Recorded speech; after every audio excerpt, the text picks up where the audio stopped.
Hello மகளே, this is சௌஷி. இந்த வீடியோவில் என்ன பார்க்க போகிறோம் அப்படின்னா, இந்தியாவில் அரசியலமைப்போட ஆர்டிக்கல் 1 பற்றி நான் பார்க்க போகிறோம். இது எது கீழே வரும் அப்படின்னா, union of territory schedule 1 1 to 4 வந்து ஸ்கெடியூல் 1ல் வரும்.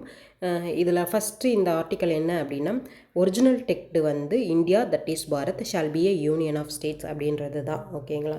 இப்போது அந்த இந்தியா தட் இஸ் பாரத் இருக்குல்ல, அதோட எக்ஸ்ப்ளனேஷன் என்ன அப்படின்றத பார்த்தலாம். இதுக்கு என்னென்னா, இந்தியாவுக்கு 2 பேர் இருக்குது. இந்தியானும் சொல்லலாம், பாரத்னும் சொல்லலாம். அதை தான் அந்த ஆர்டிக்கலில் சொல்லியிருக்காங்க. இதில் வந்து அதிகாரப்பூர்வமாக இந்தியா அப்படின்றது இருந்தாலும் பாரத்ன்றதும் அங்கீகரிக்கப்பட்டது தான் அப்படின்றது தான் இதில் சொல்லியிருக்காங்க.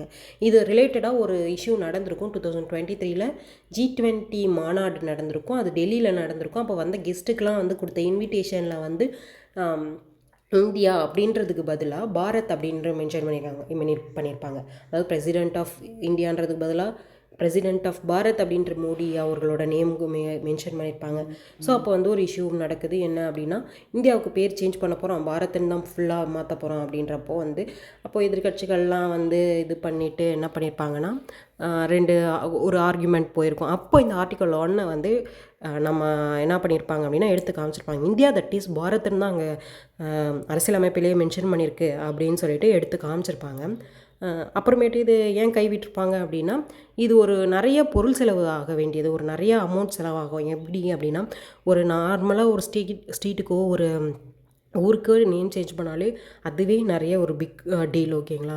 அப்புறம் ஒரு கண்ட்ரிக்கே ஃபுல் நேம் சேஞ்ச் பண்ணணும்னா இட்ஸ் ரொம்ப ரொம்ப ரொம்ப ரொம்ப ஒரு அதிகமான பொருள் செலவாக ஆகும். ஓகேங்களா? அந்த காரணத்தினால இது கைவிடப்பட்டுச்சு.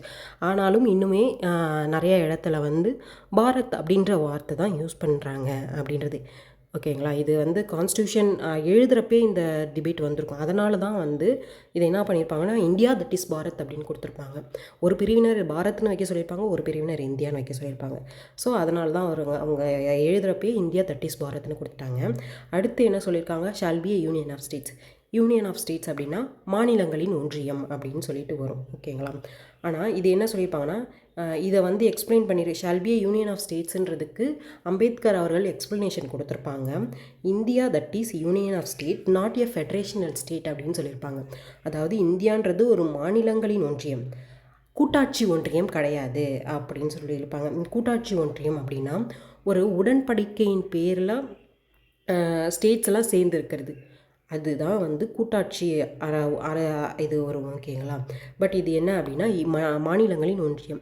கூட்டாட்சிக்கும் மாநிலங்களின் ஒன்றியம் இது ரெண்டுத்துக்கும் டிஃப்ரென்ஸ் என்ன அப்படின்னா, இந்த யூனியன் ஆஃப் ஸ்டேட்ஸ்லேருந்து ஒரு ஸ்டேட் பிரிஞ்சு போகணும்னா பிரிஞ்சு போக முடியாது. பட் ஆனால் வந்து ஒரு ஃபெடரேஷனல் ஸ்டேட்ஸ்லேருந்து ஒரு ஸ்டேட் பிரிஞ்சு போகணும்னா போகலாம். எக்ஸாம்பிளுக்கு வந்து யூஎஸ், அதில் வந்து ஒரு 50 ஸ்டேட்ஸ் சேர்ந்து தான் வந்து ஒரு கண்ட்ரி யூஎஸ்ஆக இருக்குது. இப்போது அதில் ஒரு ஸ்டேட்டு பிரியணும்னா பிரிஞ்சுக்கலாம். ஓகேங்களா? இதுதான் ஒரு எக்ஸாம்பிள். இதில் அந்த முக்கியமானது என்னென்னா, எந்த ஒரு மாநிலங்களுக்கும் தனியாக பிரிஞ்சு செல்றதுக்கு உரிமை கிடையாது. இதுதான். அடுத்து என்ன அப்படின்னா, அதோட டெரிட்டரி, இந்தியாவோட டெரிட்டரி என்ன, எல்லைப்பகுதி என்ன,